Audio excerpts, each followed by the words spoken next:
George Kurian ഞാൻ നേരത്തെ പറഞ്ഞ പോലെ ദേശീയ ന്യൂനപക്ഷ കമ്മീഷന്റെ വൈസ് ചെയർമാൻ ആയിരുന്നു. ആ സ്ഥാനത്തേക്ക് എത്തുന്ന ആദ്യത്തെ മലയാളിയാണ് ജോർജ് കുര്യൻ. അപ്പോൾ ആ ഒരു സാഹചര്യത്തിൽ ആ പ്രവർത്തന സമയത്ത് ക്രൈസ്തവ സഭകളുമായും മറ്റ് സ്ഥാപനങ്ങളുമായിട്ടുമൊക്കെ അടുത്ത ബന്ധം പുലർത്തിയിരുന്ന ഒരാളാണ് ജോർജ് കുര്യൻ എന്നുള്ളൊരു കാര്യത്തിൽ സംശയമില്ല.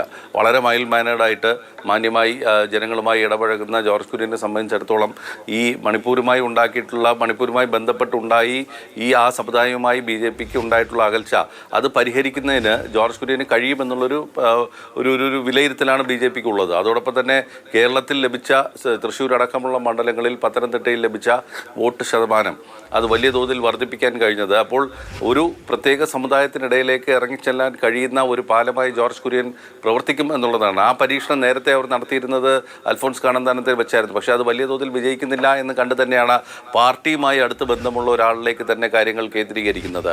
ജോർജ് കുര്യനിലേക്ക് തന്നെ കാര്യങ്ങൾ എത്തുന്നു. BJPയുടെ തന്നെ നേതാവാണ്, BJPയുടെ ജനറൽ സെക്രട്ടറിയാണ്, വക്താവാണ് തുടങ്ങിയ കാര്യങ്ങളിലൊക്കെ പ്രവർത്തിച്ചിട്ടുണ്ട്. നേരത്തെ രാജഗോപാൽ മന്ത്രിയായിരുന്നപ്പോൾ അദ്ദേഹത്തിൻ്റെ OS ടീമായിരുന്നു. അപ്പോൾ അത്തരത്തിൽ വലിയ തോതിലുള്ള BJPയുമായി അടുത്ത് ബന്ധമുള്ള ഒരാളെ തന്നെ ഇതിലേക്ക് വെക്കുമ്പോൾ പാർട്ടിയുടെ കേന്ദ്ര നേതൃത്വത്തിൻ്റെ, കേന്ദ്ര സർക്കാരിൻ്റെ, മോദിയുടെ തന്നെ ഒരു ഔട്ട്റീച്ച് പ്രോഗ്രാം ന്യൂനപക്ഷങ്ങളുമായി ബന്ധപ്പെട്ട് നടത്തുന്ന ഒരു ബന്ധപ്പെടൽ അത് കുറച്ചുകൂടി ശക്തമാകുമെന്നുള്ളൊരു വിലയിരുത്തൽ ഉണ്ട്. പക്ഷേ ഈ പറഞ്ഞ പോലെ സുരേഷ് ഗോപിയിലേക്ക് കാര്യങ്ങൾ കേന്ദ്രീകരിച്ചപ്പോൾ ജോർജ് കുര്യൻ അവിടെ ബാക്കിലിരുന്നത് ആരും കണ്ടില്ല, പിറകിലിരുന്നത് ആരും കണ്ടില്ല എന്നുള്ളതാണ് സത്യം. അത് നമ്മൾ അംഗീകരിച്ചേ പറ്റുള്ളൂ. ഏതായാലും കേരളത്തെ സംബന്ധിച്ച് സന്തോഷകരമായ വാർത്ത, 2 മന്ത്രിമാർ ഉണ്ടാകുന്നു. കഴിഞ്ഞ തവണത്തെ പോലെ കഴിഞ്ഞ തവണ മുരളീധരനും രാജീവ് ചന്ദ്രശേഖറും ഉണ്ടായിരുന്നതുപോലെ നമുക്കിപ്പോൾ 2 മന്ത്രിമാർ കൂടി വരുന്നു എന്ന് തന്നെ നമുക്ക് പറയാൻ കഴിയും.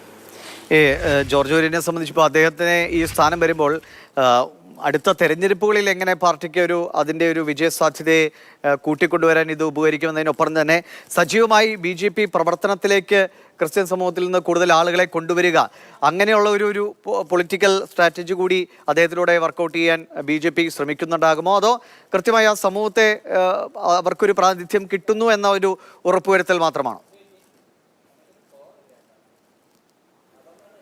അല്ല, ഇതിൽ ഞാൻ നേരത്തെ പറഞ്ഞില്ല, അവർ ഈ BJP നടത്തിയിട്ടുള്ളൊരു സർവേ പ്രകാരം അവർക്ക് മോദിക്ക് ഒരു അക്സെപ്റ്റൻസ് ക്രൈസ്തവ വിഭാഗത്തിൻ്റെ ഇടയിലുണ്ട്. മോദി എന്ന് പറയുന്ന ഒരു വ്യക്തിക്ക് അത് ക്രൈസ്തവ സമൂഹത്തിലെ 36% പേർക്ക് ഒരു അക്സെപ്റ്റൻസ് ഉണ്ട്. അത് BJP എന്ന് പറയുന്ന പാർട്ടിയിലേക്ക് കൂടി കൊണ്ടുവരണം എന്നുള്ളതാണ് അവരുടെ വിലയിരുത്തൽ. അപ്പോൾ ഇപ്പോഴുള്ള BJPയുടെ വോട്ടിനൊപ്പം ക്രൈസ്തവ വിഭാഗത്തിൻ്റെ ഒരു 10% വോട്ട് കൂടി ലഭിക്കുകയാണെങ്കിൽ വലിയ തോതിലുള്ളൊരു വോട്ട് ഷെയർ അവർക്ക് കേരളത്തിൽ ഉണ്ടാകുകയും മുന്നോട്ട് പോകാൻ കഴിയുകയും ചെയ്യും എന്നുള്ളതാണ് BJPയുടെ വിലയിരുത്തൽ.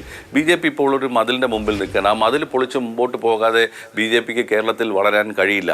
പരമാവധി അവരുടെ ഇതിലേക്ക് നിൽക്കുന്ന ഒരു സാഹചര്യത്തിൽ പുതിയ വിഭാഗങ്ങളിൽ നിന്നുള്ള വോട്ട് കൂടി വന്നാൽ മാത്രമേ BJPക്ക് ഇനി മുന്നേറാൻ കഴിയുകയുള്ളൂ. അത് അവർ കണ്ടെത്തിയിട്ടുള്ള ഒരു വിഭാഗം ക്രൈസ്തവ സമൂഹമാണ്.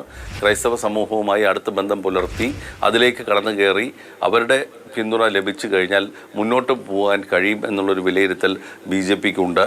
അതിന് പല കാരണങ്ങളുണ്ട്. എന്തുകൊണ്ട് ക്രൈസ്തവ സമൂഹം എന്ന് പറയുമ്പോൾ പല രീതിയിലുള്ള ആഗോളതലത്തിൽ തന്നെയുള്ള പല ഫാക്ടേഴ്സും ഇന്ത്യയിലെ ക്രൈസ്തവ സമൂഹത്തിനും ബാധകമാണ്, അല്ലെങ്കിൽ അവരെയും ബാധിച്ചിട്ടുണ്ട്. അവരും അതിനനുസരിച്ച് നീങ്ങുന്നു എന്നുള്ളൊരു വിലയിരുത്തലാണുള്ളത്. അപ്പോൾ ഈ കാര്യങ്ങളൊക്കെ വെച്ചിട്ടാണ് BJP ക്രൈസ്തവ സമൂഹത്തിനിടയിലേക്കുള്ള പ്രവർത്തനം വ്യാപിപ്പിക്കുന്നത്. അവർ വലിയ തോതിൽ പരീക്ഷണങ്ങൾ നടത്തുന്നുണ്ടായിരുന്നു നേരത്തെ തന്നെ. ഈ അനിൽ ആൻ്റണിയെ കൊണ്ടുവന്നത് പോലും ഒരു പക്ഷേ അതുമായി ബന്ധപ്പെട്ട് തന്നെയായിരുന്നു. അല്ലെങ്കിൽ പത്തനംതിട്ട പോലൊരു സ്ഥലത്ത് അനിൽ ആൻ്റണിയെ മത്സരിപ്പിക്കുക, പരമാവധി വോട്ട് നേടുക എന്നുള്ള ലക്ഷ്യം, ഒരു വലിയൊരു വിഭാഗം വോട്ട് അനിൽ ആൻ്റണി നേടി എന്നുള്ള കാര്യത്തിൽ സംശയമില്ല. തൃശ്ശൂരിൽ സുരേഷ് ഗോപിയുടെ വിജയത്തിന് പിന്നിൽ ക്രൈസ്തവ വോട്ടുകളും ഉണ്ട് എന്നുള്ളതും നമ്മൾ അംഗീകരിക്കേണ്ട ഒരു ഘടകമാണ്. അപ്പോൾ ഇവയെല്ലാം കൂടി കണക്കിലെടുത്തുകൊണ്ടാണ് ഇപ്പോൾ ജോർജ് കുര്യനെ ഈ ഒരു തരത്തിലേക്ക് അവർ പരിഗണിക്കുന്നത്, മന്ത്രിസഭയിലേക്ക് കൊണ്ടുവരുന്നത്. ഏത് വകുപ്പ് എന്നൊക്കെ ഉള്ളത് ഇനിയിപ്പോൾ വരും മണിക്കൂറുകളിൽ മാത്രമേ നമുക്ക് അറിയാൻ കഴിയുകയുള്ളൂ. ശരി, ബാലഗോപാൽ കൂടി ചേരുന്നുണ്ട് ഡൽഹിയിൽ നിന്ന്. ബാലഗോപാൽ, ഇപ്പോൾ ഈ BJPയുടെ അനുകൂല നിലപാടെടുക്കുന്ന ക്രിസ്ത്യൻ സമൂഹത്തിൽ നിന്നുള്ള ആളുകളെയൊക്കെ വേറൊരു പേരിട്ട് വിശേഷിപ്പിക്കുകയും സോഷ്യൽ മീഡിയയിലൊക്കെ അത്തരം ചർച്ചകളൊക്കെ വളരെ സജീവമായി നടക്കുകയും ചെയ്തു. തൃശ്ശൂരിൽ സുരേഷ് ഗോപിയുടെ വിജയത്തിന് പിന്നാലെ പോലും പരിഹാസ്യമായ പല രീതിയിലുള്ള ട്രോളുകളുമൊക്കെ സോഷ്യൽ മീഡിയയിൽ നിറഞ്ഞു നിന്നതാണ്.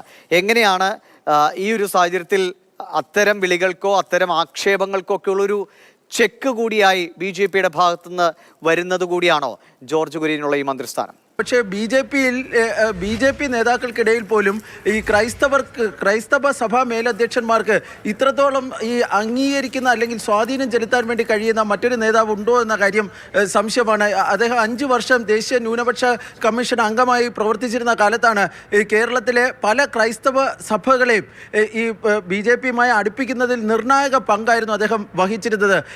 ഈ ദേശീയ ന്യൂനപക്ഷ കമ്മീഷൻ അംഗമായിരുന്ന കുര്യൻസ് അംഗമായിരുന്നപ്പോഴായിരുന്നു ഈ ലവ് ജിഹാദുമായി ബന്ധപ്പെട്ട് നിരവധി പരാതികൾ ഈ വിവിധ സഭകൾ ഈ കമ്മീഷന് മുമ്പാകെയൊക്കെ അവതരിപ്പിക്കുകയൊക്കെ ചെയ്തിരുന്നത്. അതുമായി ബന്ധപ്പെട്ട് വിശദമായ പഠനങ്ങൾ നടത്തുകയും അന്വേഷണങ്ങൾ നടത്തുകയും അതിൽ ഈ ക്രൈസ്തവ സഭകൾ ഉന്നയിച്ചിരുന്ന പല വിഷയങ്ങളിലും ശക്തമായ ഇടപെടൽ ഈ സർക്കാരിൻ്റെ ഭാഗത്ത് നിന്ന് ഉണ്ടാക്കുന്നതിൽ നിർണായക പങ്കായിരുന്നു ജോർജ് കുര്യൻ വഹിച്ചിരുന്നതെന്ന കാര്യത്തിൽ യാതൊരു തർക്കവുമില്ല.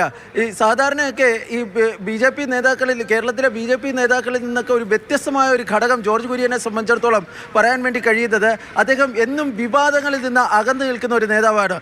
1980-കളിൽ യുവമോർച്ചയിലൂടെ വന്ന് പിന്നീട് അദ്ദേഹം ദീർഘകാലം നെഹ്റു യുവകേന്ദ്രയുടെ ഉപാധ്യക്ഷനായിരുന്നു.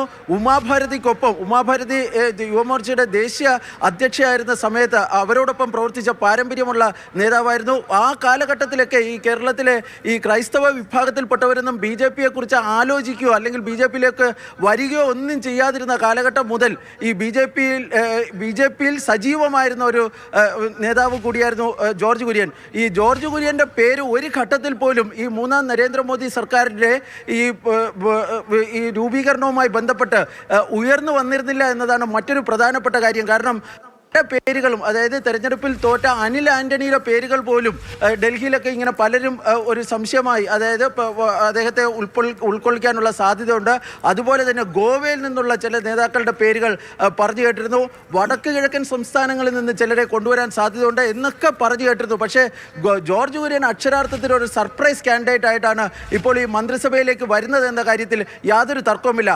അതിന് വഴിവെച്ച ഒരു പ്രധാനപ്പെട്ട കാര്യം ദേശീയ ന്യൂനപക്ഷ കമ്മീഷൻ അംഗമായിരുന്ന കാലഘട്ടത്തിലുള്ള കുര്യൻ്റെ പ്രവർത്തനമാണ് എന്ന്, അതൊരു വലിയ ഘടകമാണ് എന്നുള്ള കാര്യത്തിൽ യാതൊരു സംശയവുമില്ല. കാരണം അകന്നു നിന്ന് ക്രൈസ്തവ സഭകളെ ഈ ബി ജെ പിയുമായി അടുപ്പിക്കുന്നതിൽ നിർണായക പങ്കാണ് ജോർജ് കുര്യൻ വഹിച്ചിരുന്നത്. അത് കേരളത്തിലായിക്കോട്ടെ. ശരിയാണ് ബാലു പറഞ്ഞ പോലെ ആ നിർണായക പങ്കിനെ കൂടുതൽ ഉപയോഗപ്പെടുത്താനുള്ള സാധ്യതകളാണ് ഈ മന്ത്രിസ്ഥാനത്തിലൂടെ ബി ജെ പി തുറന്നു വയ്ക്കുന്നത്. കേരളത്തിലെ ക്രിസ്ത്യൻ സമൂഹവുമായി ഏറ്റവും അടുത്ത രീതിയിൽ വരുന്ന നിയമസഭാ തെരഞ്ഞെടുപ്പിലൊക്കെ ബി ജെ പിയുടെ ഒരു സാന്നിധ്യം അത് എത്രത്തോളം വലുതാക്കാൻ കഴിയും എന്നതിൻ്റെ സാധ്യതകൾ കൂടി ഈ ജോർജ് കുര്യനുള്ള മന്ത്രിസ്ഥാനത്തിലൂടെ ലഭ്യമാകും. ഒപ്പം മണിപ്പൂർ അടക്കമുള്ള വിഷയങ്ങളിൽ പലപ്പോഴും ബി ജെ പി പ്രതിരോധത്തിലായ ഘട്ടങ്ങളെ എങ്ങനെയാണ് ഇനി കൈകാര്യം ചെയ്യേണ്ടത് എന്നതിൻ്റെ കൂടി സൂചനയാണ് ഈ മന്ത്രിസ്ഥാനം എന്ന് ഉറപ്പിക്കാം.